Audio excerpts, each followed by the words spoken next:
El número 666 es ampliamente reconocido como el número de la bestia debido a un pasaje específico que se encuentra en el libro del Apocalipsis, en el que se menciona que aquel que tenga la capacidad de entender debe calcular el número de la bestia.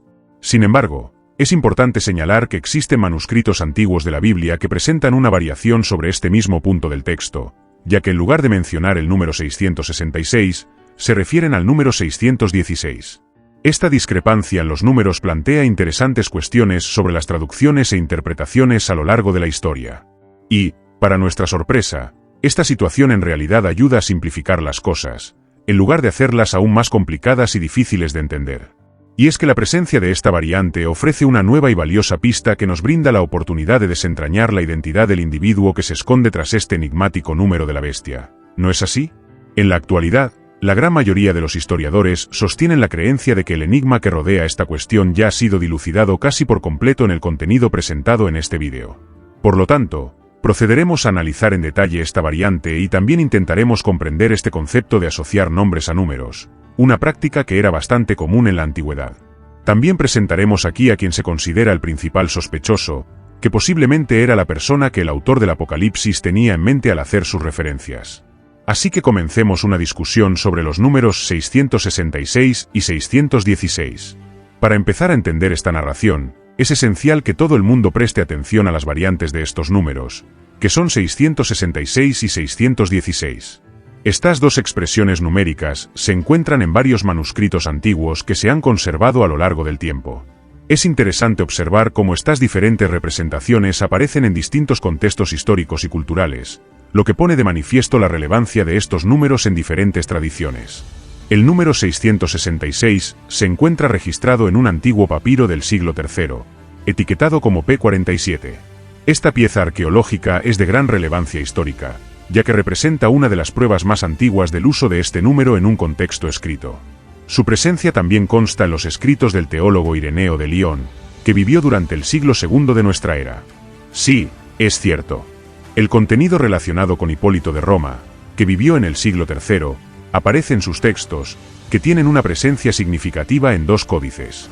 Hay dos volúmenes que destacan y que son sumamente relevantes para la investigación y el estudio en profundidad de los manuscritos antiguos de la Biblia: el Códice Alejandrino, que data del siglo IV, y el Códice Sinaítico, que también pertenece al mismo periodo histórico, es decir, al siglo IV.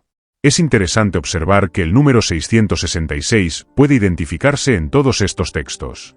Sin embargo, cuando analizamos otros manuscritos, nos encontramos con la aparición de un número diferente, que contrasta con el mencionado anteriormente. Como he mencionado antes, otro códice significativo que data del siglo V, y que se refiere a la reescritura del Códice Efraín, muestra el número 616 en lugar del 666 habitual.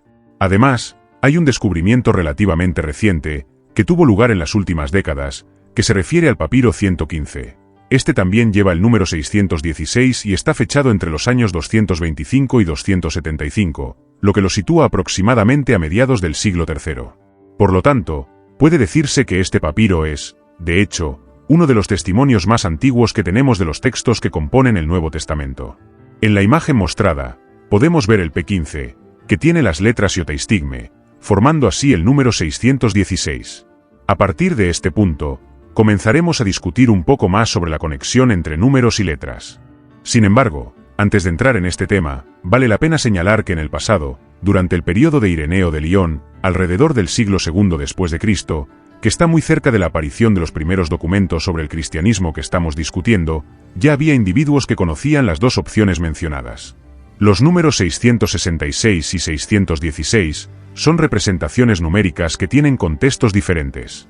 El número 666, por ejemplo, suele asociarse a diversas interpretaciones culturales y religiosas, apareciendo como un símbolo que puede evocar tanto miedos como mitos, y es conocido en la tradición cristiana como el número de la bestia. Por otro lado, el 616 también es un número que tiene su propia representación, y en algunas discusiones académicas, este número se considera una variante del 666 en los textos antiguos, generando debates sobre su importancia.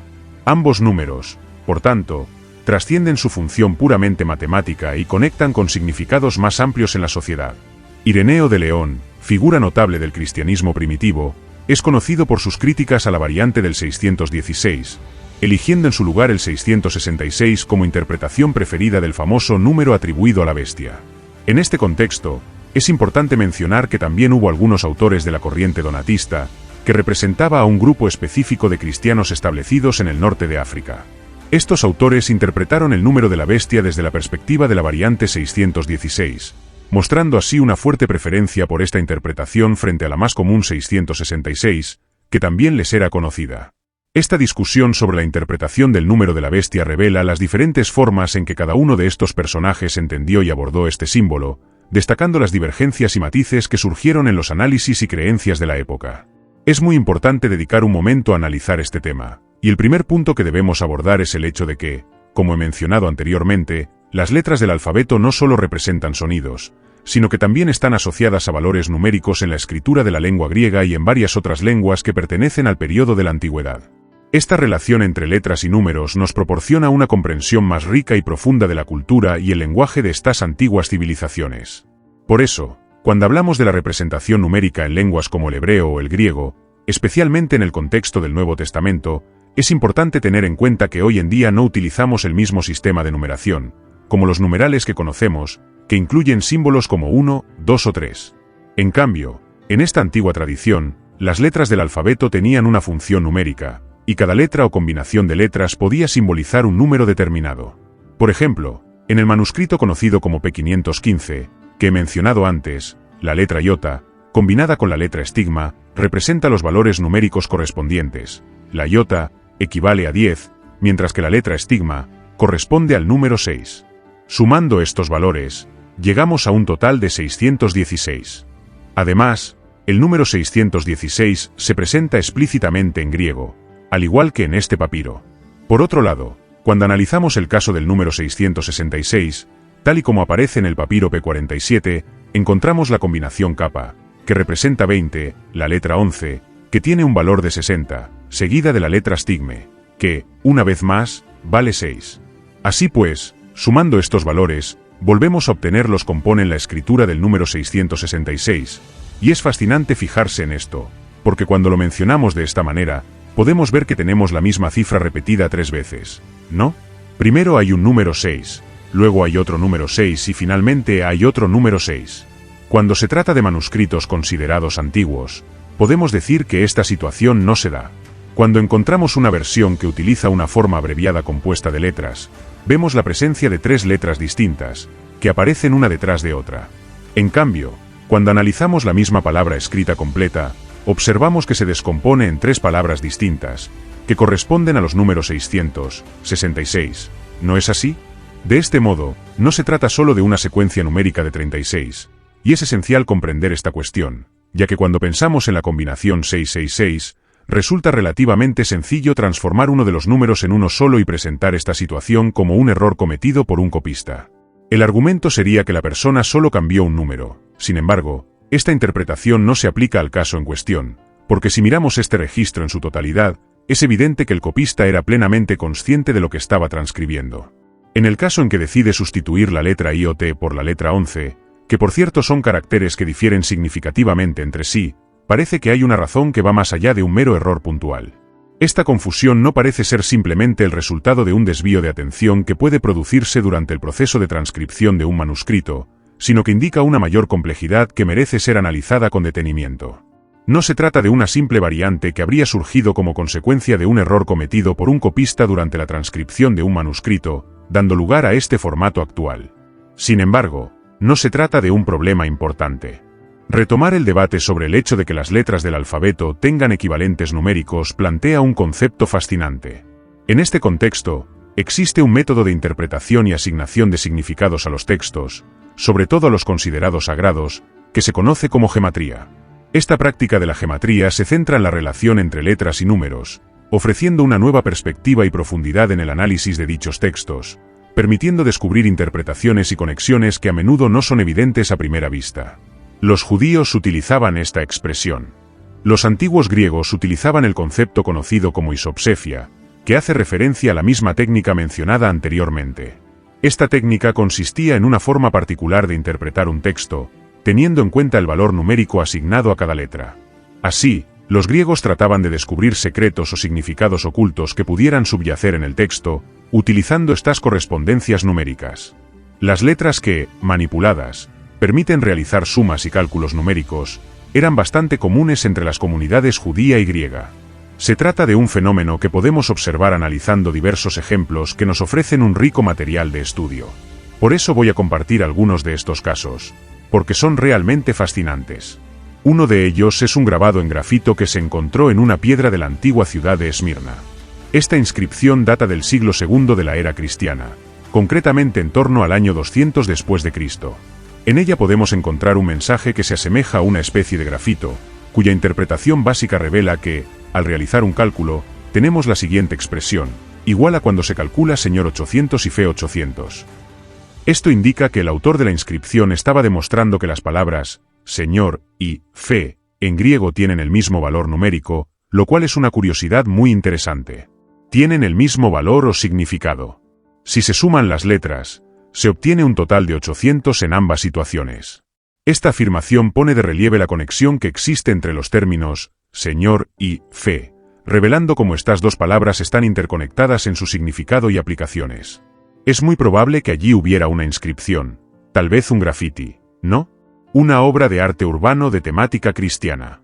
En la ciudad de Esmirna podemos observar la presencia de varios grafitis, que son formas de expresión artística en murales y muros urbanos.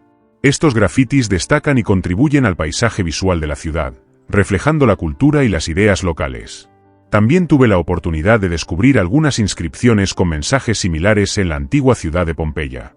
Sin embargo, los textos que voy a presentar a continuación, procedentes de la ciudad de Esmirna, tienen un contenido muy interesante.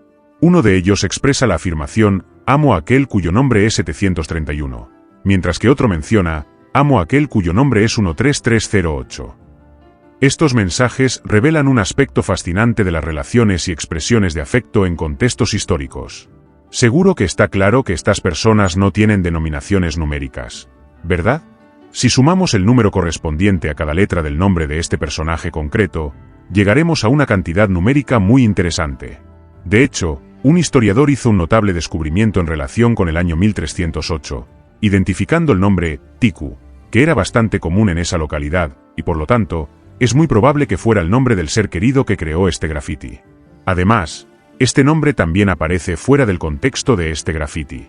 En textos de mayor difusión, como manuscritos, podemos encontrar referencias, como en el caso del Oráculo Sibilino, que es un documento que combina elementos judíos y cristianos y data del siglo XVI. En este texto hay un pasaje en el que se menciona al Hijo de Dios encarnado, aludiendo a Jesús, y es evidente que, en este contexto, este texto también contiene el número 888, que es la suma de los valores de las letras que componen el nombre Jesús en griego. Por otra parte, también existe una referencia no cristiana que circuló en forma de manuscritos, relacionada con un autor conocido como Suetonio, rumano activo en el siglo I-II, que informó de que los opositores de Nerón proclamaban un nuevo recuento en las calles durante el periodo en que Nerón gobernaba, mencionando así el llamado recuento de Nerón.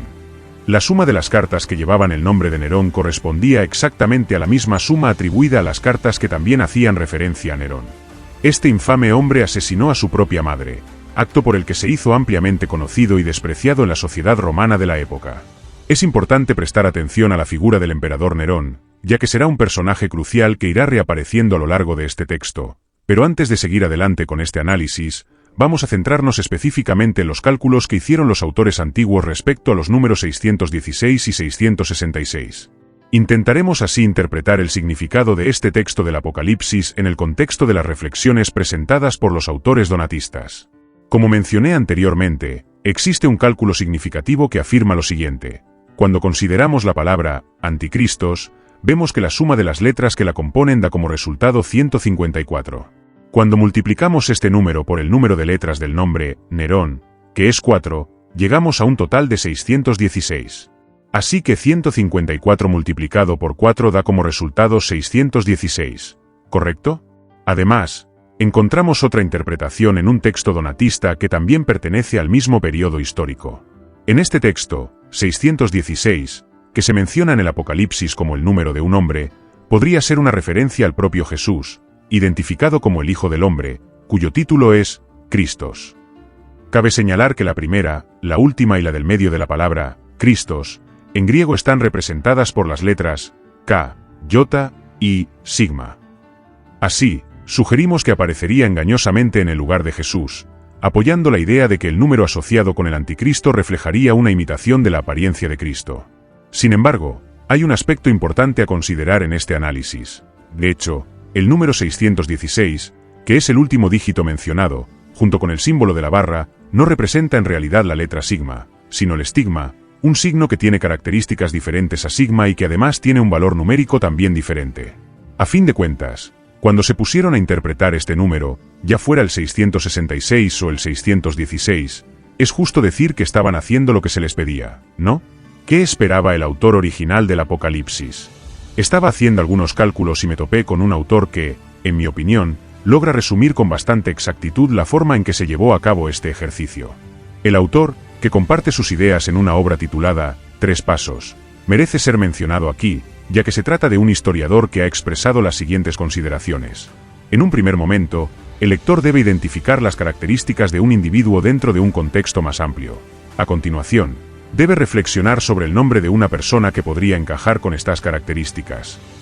Por último, es esencial que compruebe si es posible asociar este nombre con el número propuesto en la actividad. Inicialmente, es importante tener en cuenta que existe un vasto e ilimitado universo de opciones disponibles. Sin embargo, a partir de este extenso abanico, existe una restricción basada en las circunstancias específicas del contexto en cuestión. A continuación, dentro de este escenario más restringido, se eligen algunos nombres que pueden considerarse como posibles alternativas. Tras esta selección, en el tercer paso del proceso, se realizan cálculos para determinar si las opciones elegidas armonizan adecuadamente o no. También es interesante reflexionar sobre qué mensaje pretendía transmitir y, para ello, es relevante considerar que referencias históricas pudieron influir en esta elección de los números 666 o 616, que tienen significados cargados de simbolismo en diversos contextos.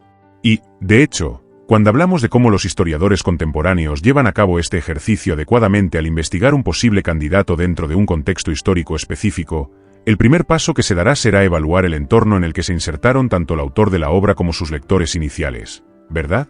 Históricamente, es ampliamente reconocido que un autor, al producir un texto, lo hace sobre la base de un conjunto de conocimientos y experiencias que posee. Además, este autor se dirige a un público específico que ya posee un nivel de comprensión suficiente para captar e interpretar el mensaje que transmite. Por lo tanto, cuando definimos el contexto en el que buscamos comprender la identidad de los números 666 o 616, es esencial considerar el contexto en el que el autor insertó estas referencias. ¿No es así? Por lo tanto, debemos tener en cuenta las circunstancias y el entorno que moldearon el pensamiento del autor para un análisis más preciso. No es efectivo tratar de buscar figuras históricas como Napoleón, o religiosas como el Papa Francisco, así como buscar tecnologías como chips que se implantan en las personas, o incluso personas como Elon Musk, ya que nada de esto fue insertado en el contexto ni del autor ni de los lectores que tuvieron acceso al texto original, ¿correcto? Por lo tanto, analizando desde una perspectiva histórica, es esencial, según la metodología histórica, que profundicemos en el contexto del autor para comprender qué mensaje pretendía transmitir. Dentro de este contexto específico del autor, un aspecto de gran relevancia es que se situaba en la época del Imperio Romano y, muy posiblemente, aludía a un emperador romano. Esta referencia se manifiesta a través de diversas pistas que aparecen a lo largo de la narración del Apocalipsis, ¿verdad? Inicialmente, el Apocalipsis se sirve de varias citas y referencias tomadas del libro de Daniel para transmitir sus mensajes. Estos mensajes se construyen sobre estos elementos de referencia que ya han sido previamente discutidos y compartidos por otras personas que también estaban familiarizadas con el contenido del mencionado libro de Daniel, ¿verdad?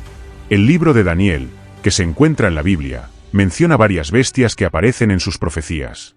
Estas criaturas suelen interpretarse como símbolos de reinos o poderes que ejercerán influencia a lo largo de la historia. Por ejemplo, en el capítulo 7, se describen 4 bestias que representan diferentes imperios. Estas visiones son ricas en simbolismo y han sido objeto de intenso estudio y análisis. Además, las imágenes de estas bestias transmiten profundos mensajes sobre la lucha entre el bien y el mal y el destino final de los reinos humanos bajo la soberanía divina. Se trata de un tema recurrente tanto en el contexto histórico como en las interpretaciones teológicas que perduran hasta nuestros días. En el caso de las 4 bestias mencionadas, tienen una referencia directa a diversos reinos, lo que lleva a la conclusión de que la bestia retratada en el Apocalipsis puede simbolizar igualmente un reino o tal vez un rey, e incluso puede interpretarse desde una perspectiva en la que el rey representa al reino, o viceversa, donde el reino puede verse como una representación del rey. Este razonamiento nos sitúa en un contexto que implica cuestiones de poder político. Además, es importante subrayar que la bestia descrita en el Apocalipsis lleva diademas en la cabeza, lo que también merece ser tenido en cuenta en este análisis. La diadema puede describirse esencialmente como una especie de corona que simboliza, además de su estética, una posición de autoridad política. Además, cabe señalar que este objeto decorativo también está asociado a términos considerados blasfemos, que aparecen representados en las cabezas de la bestia. Así pues, la diadema es portadora de significados complejos e intrigantes en diferentes contextos. Los nombres que podrían considerarse blasfemos, en relación con el contexto del imperio bajo el liderazgo de los emperadores, podrían ser aquellos títulos que se conferían a estos gobernantes y que, en la percepción de los judíos y cristianos de la época, presentaban características de falta de respeto u ofensa a su fe. En otras palabras, eran los epítetos o denominaciones atribuidos a estos emperadores los que podían ser vistos como blasfemos, dado el entendimiento religioso en el que se encontraban, ¿correcto? Durante la época de mayor apogeo del Imperio Romano, los emperadores solían ser calificados de seres divinos o designados como hijos de Dios, lo que les confería un aura de sacralidad y poder casi absoluto. Esta forma de referirse a los emperadores no solo reflejaba la creencia en su superioridad, sino que también formaba parte de un contexto cultural y religioso de la época, en el que era común la conexión entre la divinidad y el líder político. Por ello, el uso de epítetos como divinos o hijos de Dios podía ser visto por algunos como expresiones de blasfemia, ya que implicaban un nivel de veneración que rivalizaba con el culto a Dios, desafiando así la línea que separaba la divinidad de la humanidad.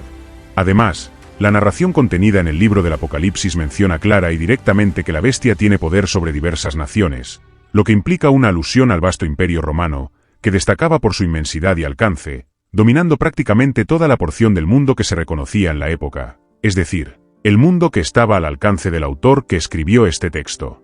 El pasaje del Apocalipsis menciona una batalla contra los santos, iniciada por esta bestia.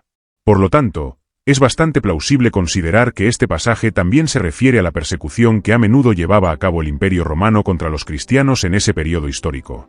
Esta conexión sugiere que los acontecimientos descritos en el texto no solo tienen un significado simbólico, sino que también se correlacionan con la realidad de la opresión a la que se enfrentaban los fieles en aquella época. Al menos algunos de los emperadores de aquella época adoptaron esta actitud de hostilidad hacia el cristianismo que estaba surgiendo en aquel tiempo.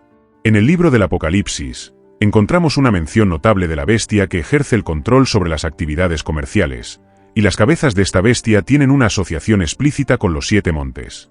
Esta asociación es una referencia muy directa a la ciudad de Roma, que, históricamente, fue construida sobre estas 7 montañas, conocidas como las icónicas 7 colinas de Roma. Además, es esencial señalar que la bestia exige un culto público y la adopción de actos de adoración, características que se reflejaban claramente en el comportamiento de los emperadores romanos.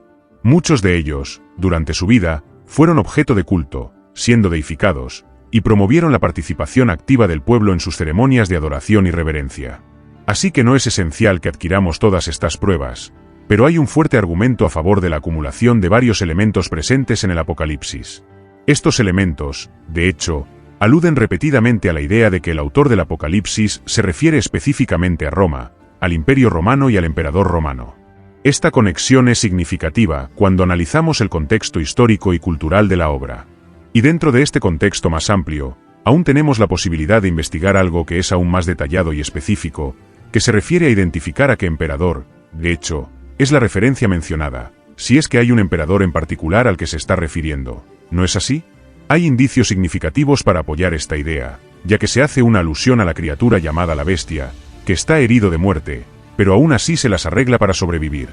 Este tema está estrechamente relacionado con Nerón, y como analizaremos más adelante, también se menciona a la bestia que incendia Roma, así como otra posible alusión a Nerón. Pero entonces surge la pregunta fundamental, ¿no es así? Hecha esta delimitación que nos da un contexto más claro, podemos ahora considerar un posible nombre candidato, que es el nombre de Nerón, y pasar a la tercera etapa del método de desciframiento que se ha establecido. En este punto del proceso, se trata de comprobar si el nombre de Nerón se alinea o no con los números que a menudo se le asocian, que son el 666 o el 616. De este modo, buscaremos una correspondencia o contradicción entre el nombre en cuestión y los números mencionados. Para determinar si el número se corresponde o no con lo que buscamos, podemos decir que la respuesta es sí, se corresponde. Para ello, debemos seguir un procedimiento específico. En primer lugar, tenemos que transliterar el nombre Nerón César del latín al hebreo, y a continuación, sumar los valores numéricos de las letras en ese idioma. En este sentido, en el alfabeto hebreo encontramos dos letras que se representan con el sonido num, y tienen un valor de 50 cada una, es decir, suman 100. También hay dos letras que se pronuncian res, y tienen un valor de 200 cada una, es decir, suman 400. Además de estas, hay una letra llamada bab, que representa el número 6. Otro elemento que tenemos en cuenta es la letra kof, que equivale a 100. Por último, tenemos la letra samek, que aparece 4 veces, con un valor de 100 en cada una de sus instancias, excepto en la última, que tiene un valor de 60. Esta suma detallada de las letras nos permite seguir comprobando la correspondencia numérica. Sumando todos estos elementos, llegamos al número 666. Es importante subrayar que, al tratarse de un vídeo centrado en un tema específico, la información marcada, originalmente, se encuentra en realidad al principio del vídeo. En este contexto, la atención se centra principalmente en la variante que corresponde al número 616. Además, existe la posibilidad de transformar letras de origen latino en letras hebreas, lo que podría dar lugar a la generación del número 666. Por otra parte, si comenzamos a analizar el nombre latino, Nerón, que es una versión más larga del nombre que encontramos en diversos textos históricos, también llegamos al número 666. Sin embargo, si consideramos la forma abreviada, Nerón, que a su vez también aparece en diversos textos de la época, debemos tener en cuenta que, en este caso concreto, el valor numérico en hebreo se reduciría en una unidad. Esto se debe a que, en esta forma, la n representa el número 50. Así pues, si tenemos esto en cuenta, llegamos a un total de 600 sumado a 16, lo que da como resultado el número 616. De este modo, las dos formas de escritura que tenemos para Nerón César, tal y como están registradas en latín, han sido transliteradas al hebreo, donde una de ellas da como resultado el número 666 y la otra corresponde al número 616. El emperador Nerón es un personaje de la historia que genera muchas discusiones y preguntas. Sin embargo, es fundamental que tengamos en cuenta algunas objeciones relevantes que deben ser analizadas con detenimiento. Una de estas objeciones, que tal vez ya haya surgido en su mente, se refiere al hecho de que Nerón ya había muerto cuando se escribió el Apocalipsis. Así que la pregunta que surge es, ¿por qué, entonces, se menciona a Nerón en este contexto? Sin embargo, antes de llegar a esa pregunta, es importante que exploremos otras dos objeciones bastante intrigantes que también merecen nuestra consideración. ¿No es así? La lengua predominante en aquella época era el griego, hasta el punto de que tanto el Nuevo Testamento como el Apocalipsis fueron escritos en esta lengua. Por eso puede parecer un poco peculiar que un autor que escribe sus obras en griego utilice en sus textos el nombre de la lengua latina. Esta situación puede causar cierta extrañeza, ya que la referencia al latín, que era una lengua diferente, surge en el contexto de una comunicación que se desarrolla predominantemente en griego. El término latino que hace referencia a la lengua hebrea es hebraica. Este nombre se utiliza para identificar la lengua semítica que hablaban los antiguos hebreos, además de ser la lengua de los textos sagrados del judaísmo, como la Torá. Por tanto, hebreo es el nombre latino correcto para esta lengua rica en historia y tradición. Se trata, en efecto, de algo bastante peculiar y sorprendente, además de ser algo que puede considerarse fuera de lo común. Por lo tanto, la respuesta adecuada a esta situación debe ser, sin duda, no. Existen ejemplos históricos que avalan la posibilidad de que este fenómeno se produjera en circunstancias similares, en las que las comunidades judías vivían en entornos locales dominados por hablantes de griego. En estos contextos, se observa que estas comunidades judías solían adaptar y transliterar nombres de latín al hebreo, lo que refleja una práctica común de adaptación lingüística y cultural en situaciones en las que una lengua predominante influye en la forma de expresarse de los individuos, especialmente en relación con las identificaciones nominales. Esto demuestra un patrón significativo y, por tanto, puede considerarse un precedente válido para este debate. Un buen ejemplo que puede mencionarse en este contexto es la presencia de una sinagoga situada en la antigua ciudad de Sardis, que se encuentra en la región de Asia Menor. En ella, podemos observar la presencia del nombre Severus, que es un nombre de origen latino, pero que ha sido transliterado a la forma hebrea. Es importante destacar que esta zona de Sardis, situada en Asia Menor, era predominantemente griega, lo que hace aún más interesante y significativo este fenómeno lingüístico. Es razonable pensar que el intérprete que, en el pasado, se dedicó a analizar el libro del Apocalipsis, podría llegar a la solución de este enigma, ¿verdad? No sería totalmente imposible. Entiendo que a usted le gustaría confirmar que algo es correcto. ¿Correcto? Este método en cuestión no sería tan exagerado como para hacer imposible llegar al número en sí. De hecho, aunque es un camino que podría conducir a ello, es esencial señalar que hay una segunda objeción que también se refiere a la cuestión de la transliteración de la palabra César.